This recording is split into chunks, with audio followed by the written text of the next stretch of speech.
ठीक है, second order determinant जिसको हिंदी में बोलते हैं द्वितीय कोटि की सारणी। द्वितीय कोटि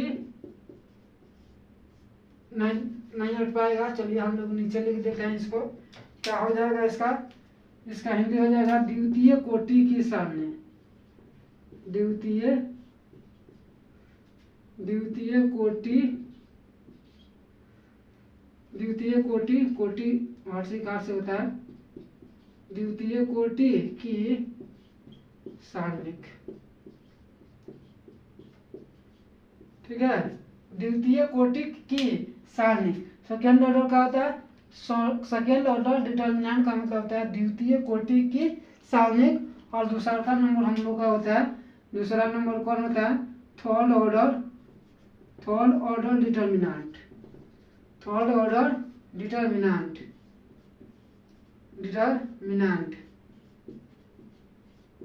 ठीक है, थर्ड ऑर्डर डिटर्मिनेंट इसको हिंदी में बोलते हैं तृतीय कोटि की सारणी। क्या बोलते हैं, तृतीय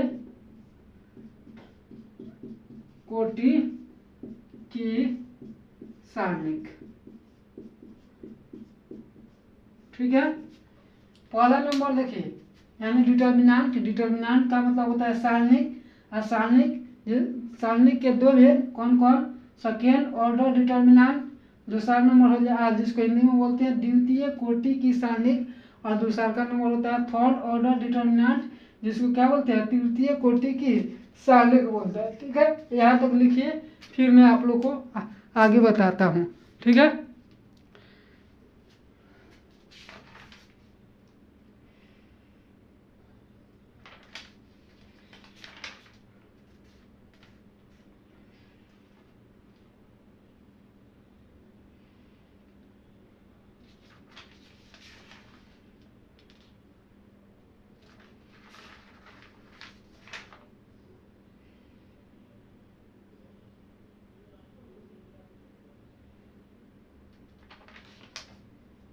हो गया। चलिए आगे हम लोग बढ़ते हैं। ठीक है, अब हम लोग पहले सेकेंड ऑर्डर डिटर्मिनेंट जानेंगे। ठीक है, सेकेंड ऑर्डर डिटर्मिनेंट के बारे में हम लोग जानेंगे कि सेकेंड ऑर्डर डिटर्मिनेंट में हम लोग को क्या क्या पढ़ना है। ठीक है, चलिए सेकेंड ऑर्डर डिटर्मिनेंट में हम लोग को जानना है पहले। ठीक है, देखिए सेकेंड ऑर्डर डिटर्मिनेंट हेडिंग डालना है, क्या हम लोग का हेडिंग डालना है, second order determinant. Second order determinant जिसको हिंदी में क्या बोलते हैं, द्वितीय कोटि की सारणी। द्वितीय कोटि की सारणिक। ठीक है, द्वितीय कोटि की सारणिक। देखिए द्वितीय कोटि की सारणिक क्या होता है कि देखिए द्वितीय कोटि की सारणिक होता है जो क्या होता है, वर्ग के रूप में होता है। इसमें कितने कितने कितने एलिमेंट होते हैं, तो ये होता है A11, A11, A12, A21 और A22। ठीक है, इसी को बोलते हैं द्वितीय डिटर्मिनेंट। इसमें द्वितीय कोटि की सारणिक यानी सेकेंड ऑर्डर डिटर्मिनेंट, इसमें होता है दो रो होता है, दो कॉलम होता है। ठीक है, देखिए और अब इसमें रो कौन होता है, कॉलम कौन होता है, तो देखिए ये जो ऊपर नीचे लिखा है ना, जैसे हम लोग लाइन में आप लोग कभी प्रार्थना में लगे होंगे, देखे होंगे आप लोग, प्रार्थना होता है स्कूल में, हम लोग जब स्कूल में हम लोग पढ़ते हैं, आप लोग पढ़ने जाते होंगे स्कूल में, तो देखेंगे कि प्रार्थना के लिए लाइन लगता है। लाइन लगता है कैसे, 4-5 लाइन लग जाता है, जनसंख्या ज़्यादा होता है तो यहाँ से 1 2 3। ठीक है, फिर इसी के सामने तो देखिए 3 4 5।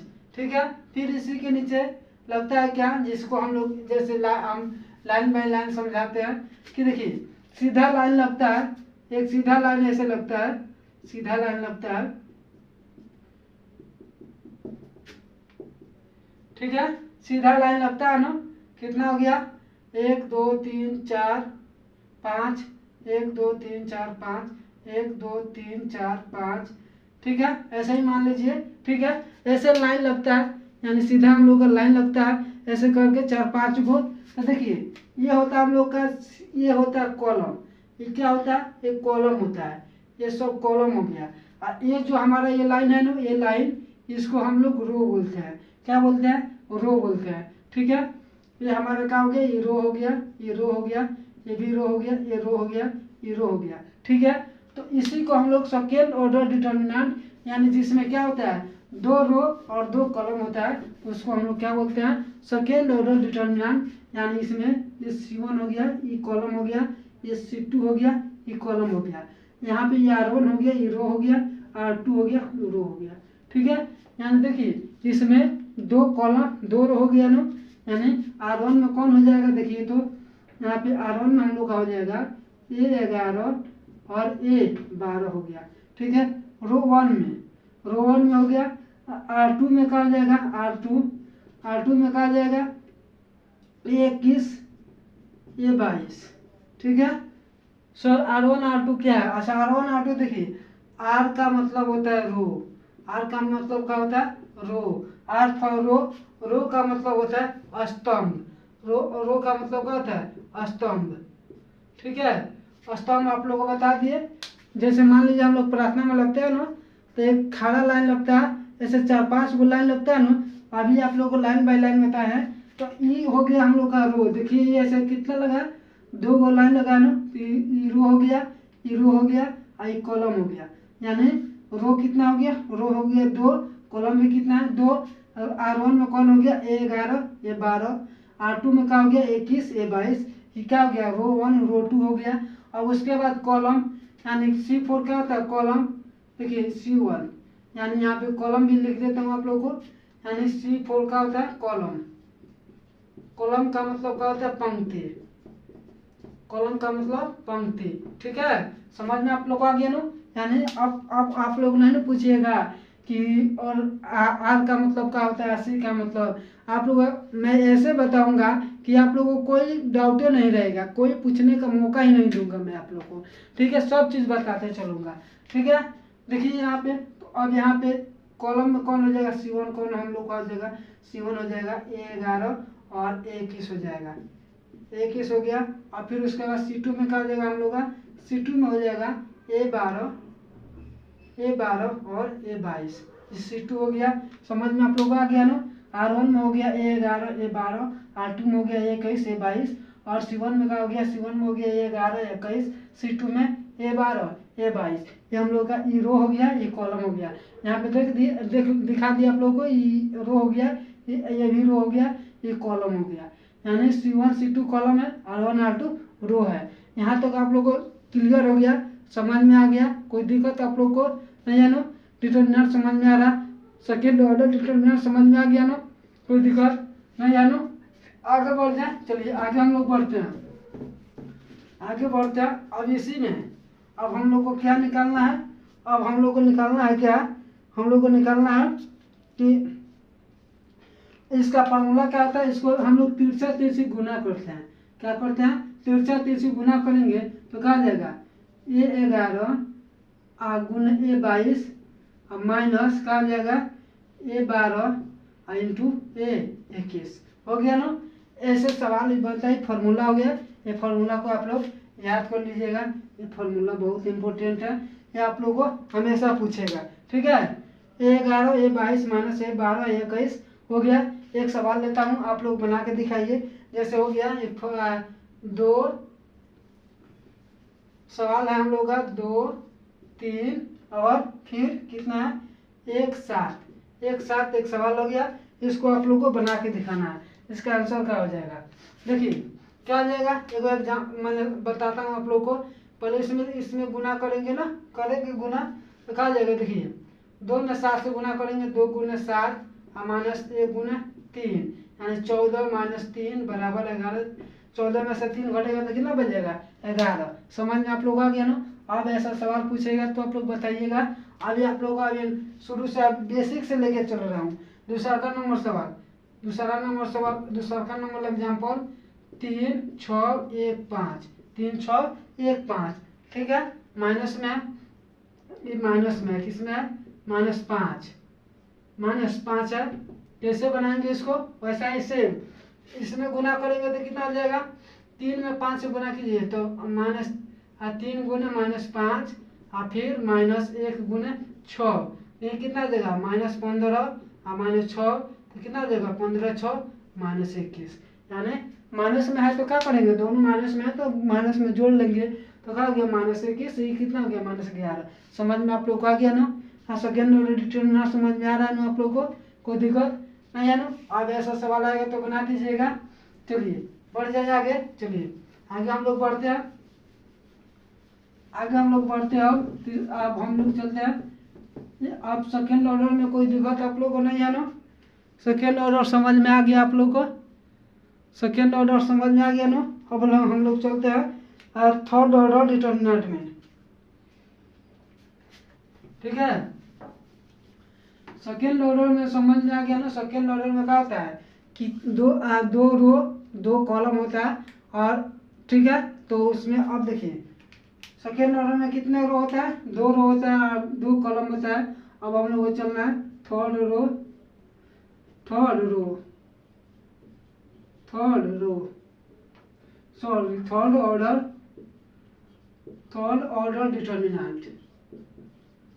ऑर्डर डिटरमिनेंट, ठीक है। तृतीय कोटि की सारणिक,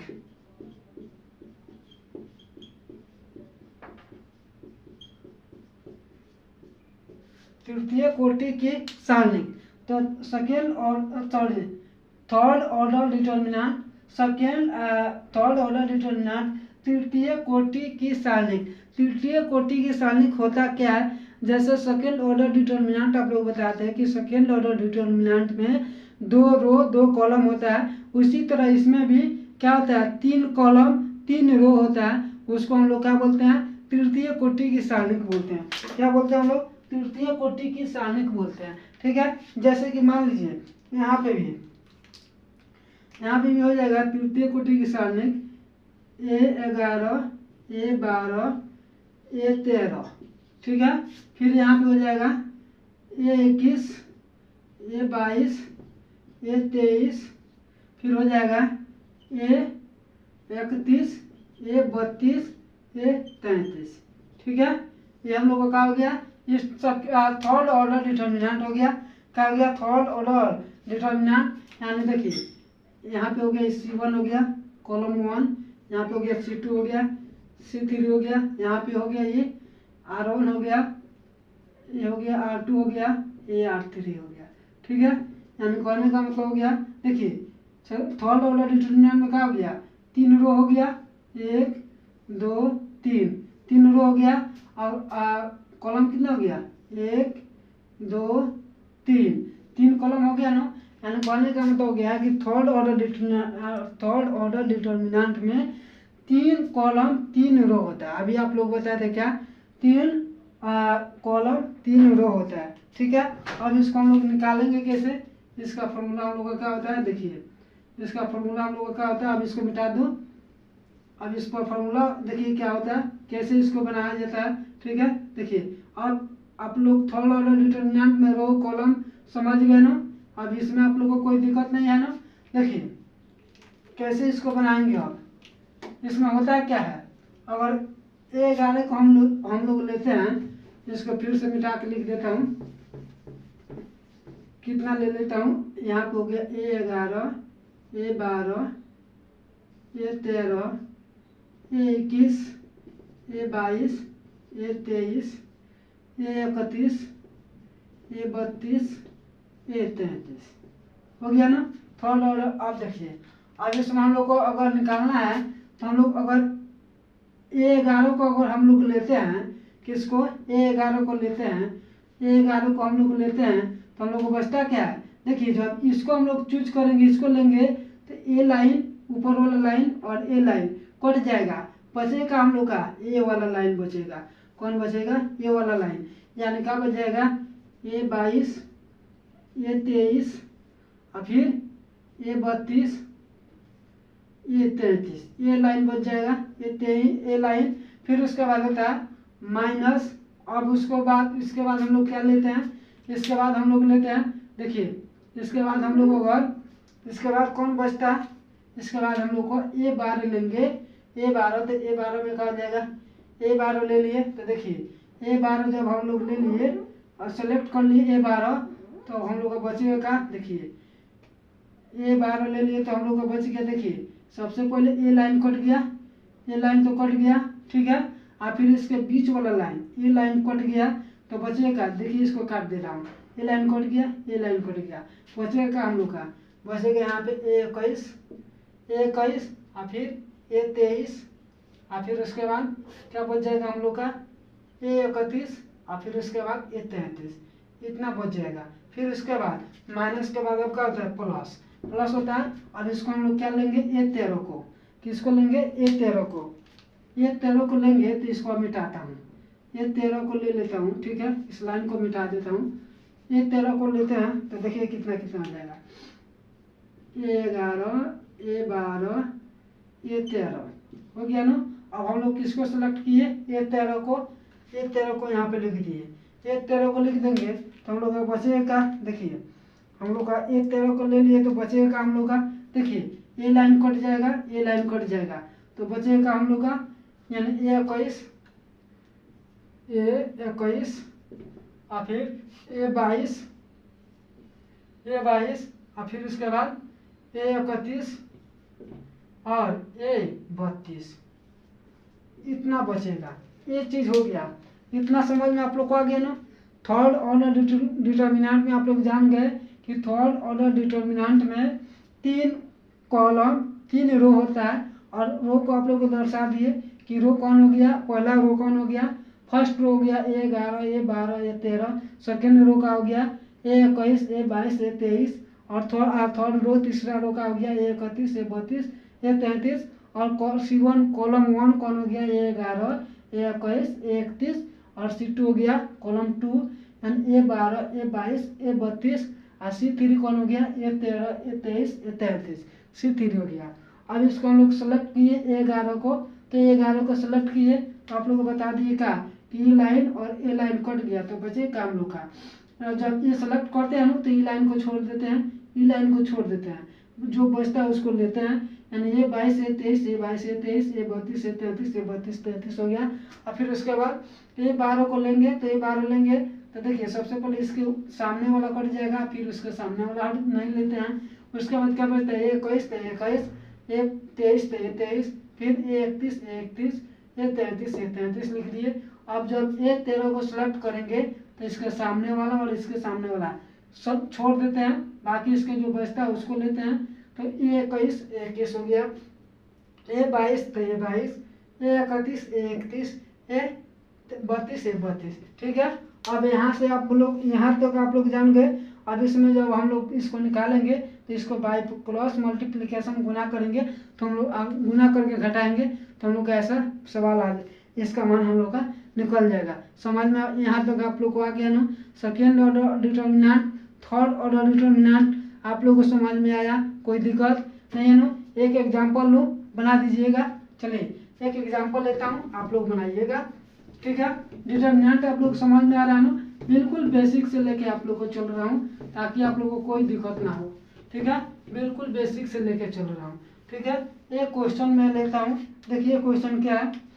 क्वेश्चन है पहला नंबर एग्जाम्पल 1 2 3 1 2 3 और 3 1 0, क्या है 3 1 0 और फिर है -1 4 7, ठीक है।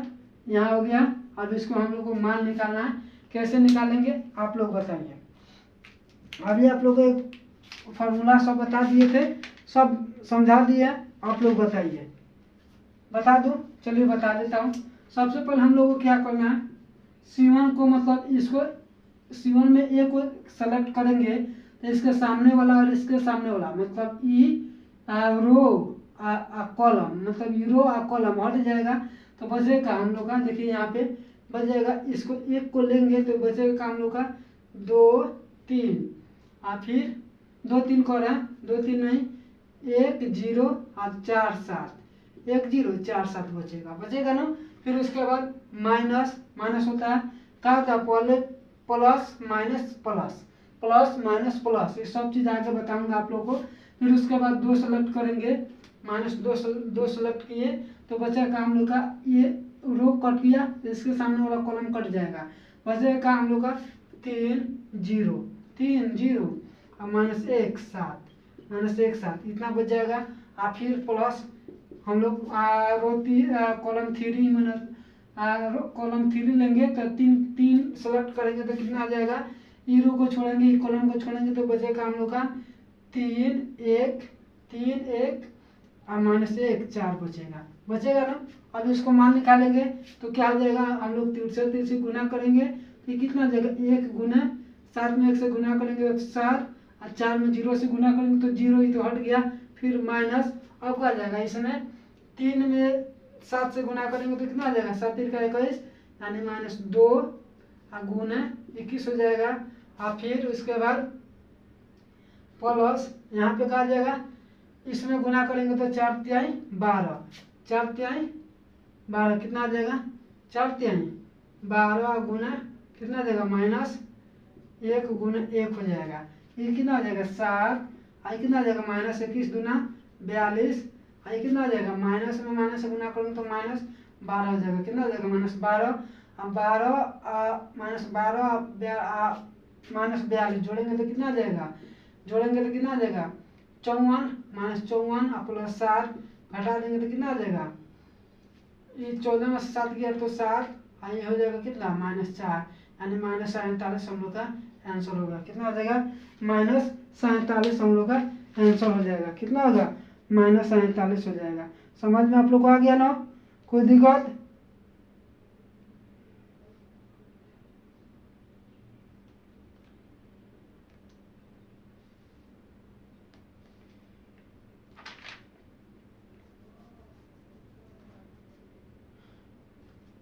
समझ में आप लोग आ गया, 1 7 4 0 3 7 3 7 -1 0 3 4 -1 1, और इसको गुना करेंगे, गुना कीजिए तो कितना आ जाएगा,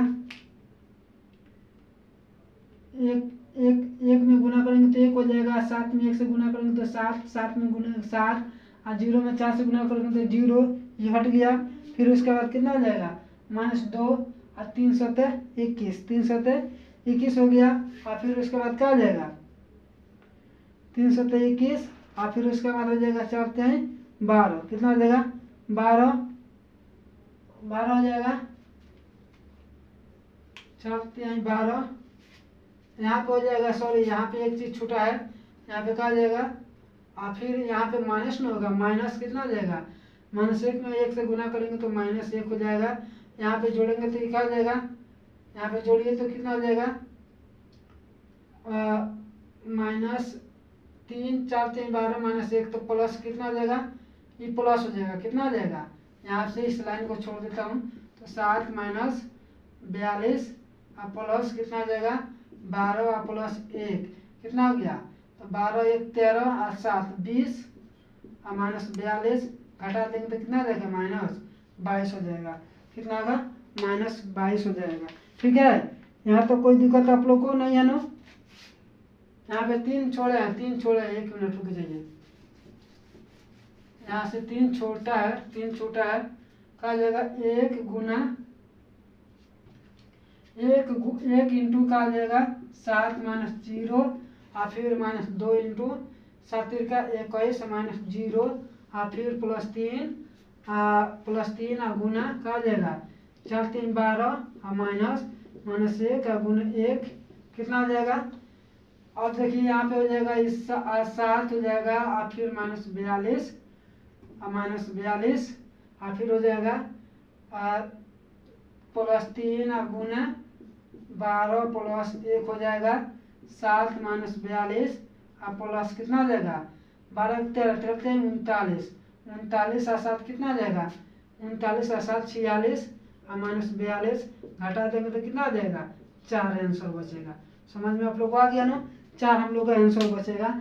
थोड़ा सा हम लोग यहाँ गुणा करने में थोड़ा सा दिक्कत किए थे, बाकी हम लोग का जो मेथड है, वो थ्योरी है, सब वैसे ही रहेगा।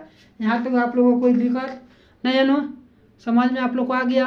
सेकेंड ऑर्डर थर्ड ऑर्डर समझ में आप लोग को आ गया ना? कोई दिक्कत नहीं ना है? चलिए मैं एक सवाल देता हूँ, आप लोग इस सवाल को बना के कल लेके आइएगा, फिर उसके बाद हम लोग आगे कल बढ़ेंगे। ठीक है, यहाँ तक आप लोगों को कोई दिक्कत नहीं हुआ ना? चलिए यहाँ तक कोई दिक्कत नहीं हुआ, एक सवाल आप लोग HW में दे देता हूँ, उस सवाल को आप लोग को कल बना के लेके आना है। ठीक है, चलिए एक सवाल देता हूँ, उसको बना के लेके आइएगा। 2 3 4 3 5 7 -4 8 9, इस सवाल को आप लोगों को